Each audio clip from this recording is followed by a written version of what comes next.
हाय, hello, नमस्कार. मी आहे धनश्री आणि खूप खूप स्वागत तुमचं धनश्री किचनमध्ये.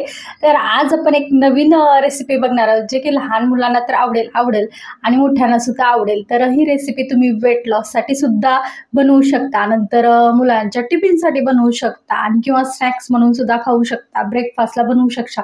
अशी हेल्दी आणि टेस्टी ही रेसिपी आहे. तर ही रेसिपी आहे बीटरूटची, कारण बीटरूट तर सगळ्यांनाच खायला आवडत नाही, जर लहान असो किंवा मोठे असो. पण त्याचाच अशा वेगवेगळ्या प्रकारचे जर तुम्ही पदार्थ केले तर लहान मुलांना आणि मोठ्यांना सुद्धा खूप आवडतील आणि मला खात्री आहे की तुम्हाला हे आवडतील. आणि तुम्हाला माहितीच आहे, तर धनश्री किचनवर रेसिपी अशा जशा तुम्हाला आवडतात अगदी तशा. तर वेळ न घालवता आपण रेसिपीला सुरुवात करूया. हे आहेत बीटरूट कटलेट. खायला एवढे टेस्टी लागतात, तेवढेच हेल्दी आहेत आणि तुम्हाला नक्की आवडणार. तुम्ही हे वेट लॉससाठी, लहान मुलांच्या टिफिनसाठी आणि स्नॅक्ससाठी देऊ शकता. मी ऑलरेडी तुम्हाला सांगितलेलंच आहे. पण तेवढे छान कुरकुरीत वरून आणि आतमधून सॉफ्ट होतात आणि बीटरूटपासून ही रेसिपी आहे. तर चला मग डिटेल बघूया आपण. तर इथं मी घेतलेलं आहे डाळ, अर्धा वाटी हरभऱ्याची डाळ आणि अर्धा वाटी उडदाची डाळ घ्यायची आहे. डाळी तुम्ही कमी जास्त कोणत्याही घेऊ शकता.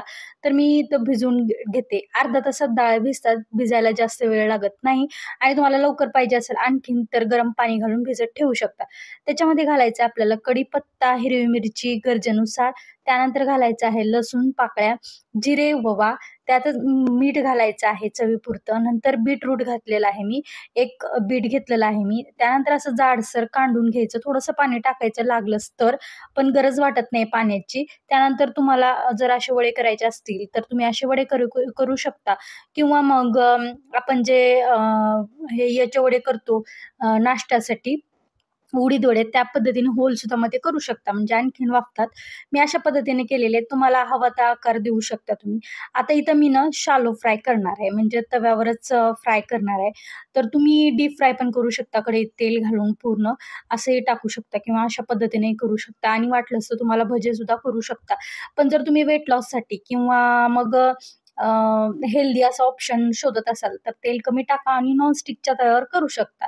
आता मी इथं आपला घरातला साधा लोखंडाचा तवा घेतलेला आहे आणि आपण कटलेट टाकले की मग थोडंसं वाफवायचं. ते वाफ आणण्यासाठी ना थोडंसं झाकण ठेवायचं, म्हणजे काय होतं की लवकर वाफतात. डाळी आहेत ना थोडंसं उशीर लागतो आणि शालो फ्रायमध्ये थोडा उशीर लागतो. तर गॅस मंद करूनच आपल्याला छान एका साईडनं फ्राय करून घ्यायचे आहेत, गोल्डन कलर होजेपर्यंत. आणि जेवढं आपण मंद गॅसवर याला भाजून ना तेवढे छान कुरकुरीत होतात वरून आणि आतमधून पण नीट व्यवस्थित वाफले जातात. आणि आता बीटरूट म्हणलं की आपल्या कोणालाच आवडत नाही आणि मी आमच्या घरातही कोणाला जास्त आवडत नाही. मी अशा पद्धतीनं करते, सगळेच जण आवडीनं खातात आणि खूप छान टेस्ट पण येते.